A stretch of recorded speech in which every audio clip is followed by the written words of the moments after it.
और कक्षा 4 में दूसरी कहानी है मगर वाली।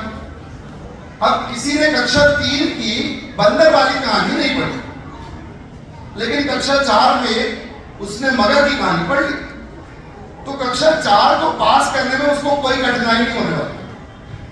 वो कक्षा 3 में पढ़ी हुई बंदर की कहानी उसको आती है कि नहीं आती, उसने पढ़ी थी कि नहीं पढ़ी थी, उसका असर कक्षा 4 के विषय उसके जो सब्जेक्ट्स हैं, टॉपिक्स हैं, उस पर नहीं पड़ेगा। इंग्लिश में 7th क्लास में कोई गुलिवर की स्टोरी पढ़ी और वो नहीं पढ़ पाया किसी कारण से, बच्चा ग्रामर का कोई पोर्शन नहीं पढ़ पाया, वो 7th में छोड़ के 8th में आ गया, 9th में आ गया। अगर यहाँ पे पार्ट स्पीच पढ़ लेगा, यहाँ पर जो 8th क्लास में जो स्टोरीज है वो पढ़ लेगा, तो उसका काम चल जाएगा, वो अच्छे नंबर ले आएगा। लेकिन गणित में ऐसा नहीं। अगर भिन्न संख्याओं का योग, अगर ऋणात्मक धनात्मक संख्याओं को कैसे जोड़ते घटाते गुणा करते हैं, ये कक्षा 6वीं में पढ़ाया जाता है, कक्षा 5वीं में पढ़ाया जाता, और ये नहीं पढ़ा तो अगले साल नहीं बनेगा। अगले साल की गणित आखिर 1-2 स्टेप के बाद रिड्यूस होकर के वही आ जाता है जो आपने 6वीं 7वीं 4वीं 5वीं में पढ़ा हुआ। और वहां पे नहीं पढ़ी हुई चीजों का असर पूरे जीवन पड़ता है। और हमारे लाइफ में ऐसा होता ही है, छुट्टियां पड़ती हैं, कई बार हम लोग बीमार भी पड़ जाते हैं, स्कूल नहीं आ पाते हैं, नानी दादी के यहाँ छुट्टियों में चले जाते हैं, थोड़ा लेट क्लास ज्वाइन करते हैं, कुछ ना कुछ हर एक कक्षा का हमसे कुछ मैथ्स का लैकिंग हो जाता है, छूट जाता है। हर सब्जेक्ट में छूटता है, लेकिन बाकी सब्जेक्ट में पता नहीं चलता, पर गणित में पता चलता है, क्योंकि आपने जो छोड़ा है उस पर बेस, अगर आपको प्रतिशत निकालना नहीं आता है तो अब आपको ब्याज के सवाल में मुश्किल होगी, चक्रवृद्धि ब्याज में मुश्किल होगी आगे। और मेंसुरेशन के क्वेश्चंस में कि अगर एक वृत्त की त्रिज्या को 50% बढ़ा दिया जाए तो उसका क्षेत्रफल कितने प्रतिशत बढ़ जाएगा। अब यहाँ आपको प्रतिशत बढ़ाते हो नहीं आते, तो प्रतिशत नहीं आता। तो ये जो बेसिक्स हैं, जब हम किसी न किसी क्लास में कुछ छोड़ देते हैं या किसी कारण से कोई टीचर कह देता है कि चैप्टर वॉमिट कर दीजिए, और उसके कारण से फिर आफ्टर इफेक्ट्स पढ़ते हैं, तो उसी कारण से हमारे माइंड में बैठ जाता है ये गणित बहुत कठिन विषय है, मेरे सबसे गंदे नंबर इसी में आते हैं। अब इसका इलाज क्या है? तो इसका इलाज यही है कि जो चीज छूट गया है उसको समय रहते रिकवरी कर लेना। मुझे प्रतिशत के सवाल नहीं बनते हैं, तो अभी 8 दिन की ठंड के दिन की छुट्टी पड़ने वाली है या दीपावली की छुट्टी पड़ने वाली है, मैं क्या वो अपनी जो मेरा कुछ छूट गया वाला पिछले साल की किसी कारण से मुझे बटे वाली संख्या यानी भिन्न वाली संख्या जिनको हम परिमेय संख्याएं कहते हैं, उनका योग, उनका घटा, उनका मल्टीप्लाई, उनका डिवाइस नहीं आता है, मुझे घातांक के नियम नहीं आते, इस कारण से मुझे समस्या है, मैं हर जगह गलत करता हूँ, मेरे आंसर सही नहीं आते।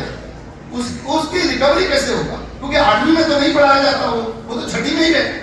तो वो 6ठी के उस चैप्टर को, इस किताब को उठा करके, उस पर्टिकुलर चैप्टर को अगर जरूरत पड़े तो टीचर्स से कंसल्ट करके या अपने किसी बड़े भैया से थोड़ा समझ के, अगर उसके कंसेप्ट हमने ठीक कर लिया टाइम रहते, तो हमारा इंटरेस्ट मैथ्स में बना रहेगा। हमारी गलतियों से हम गणित में कमजोर होते हैं, उसमें और किसी का कोई दोष नहीं होता। जिस दिन जो काम दिया गया था उस दिन वो काम नहीं किया। अगर आपको कक्षा 2 के बच्चों को दूसरी कक्षा के बच्चे को गुणा सिखाना है और उसको पहाड़े 1 सप्ताह से टीचर याद करवा रहे हैं या कह रहे हैं लिख के लाना, उसको याद रखो, उसने नहीं किया, अब गुणे का प्रश्न नहीं बनेगा, गुणे का नहीं बनेगा, फिर भाग नहीं बनने वाला है, और इस तरह से उसके गणित में कम नंबर आने लगेंगे और वो फिर इंटरेस्ट उसका कम होने लगता है, फिर वो सब्जेक्ट से डरने लगता है, कई तरह की मनोवैज्ञानिक समस्याएं आ जाती है।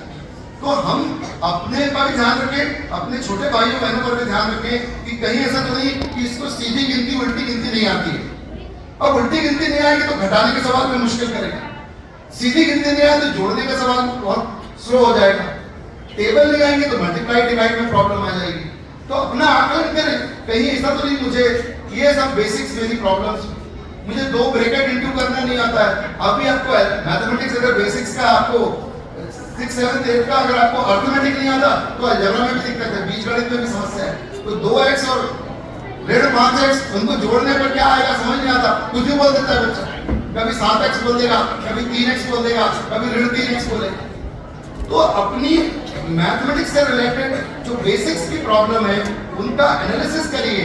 हर बार जब छुट्टियों के पहले टाइम मिल रहा है, मुझे क्या नहीं आता, उसकी रिकवरी कैसे हो सकती है, उसमें टीचर्स की क्या हेल्प ले सकते हैं, अगर हमने अपना इन सब चीजों पे ध्यान रखा तो मैथमेटिक्स में हमारा इंटरेस्ट बना रहेगा और हम हमारे बीच में इसे क्या पता न जाने वो सूखा खत्म हो जो श्रीनिवास रामानुजन के बाद पड़ा हुआ है और हमारे जैसे कई और रामानुजन हमारे यहाँ से निकल सकते हैं।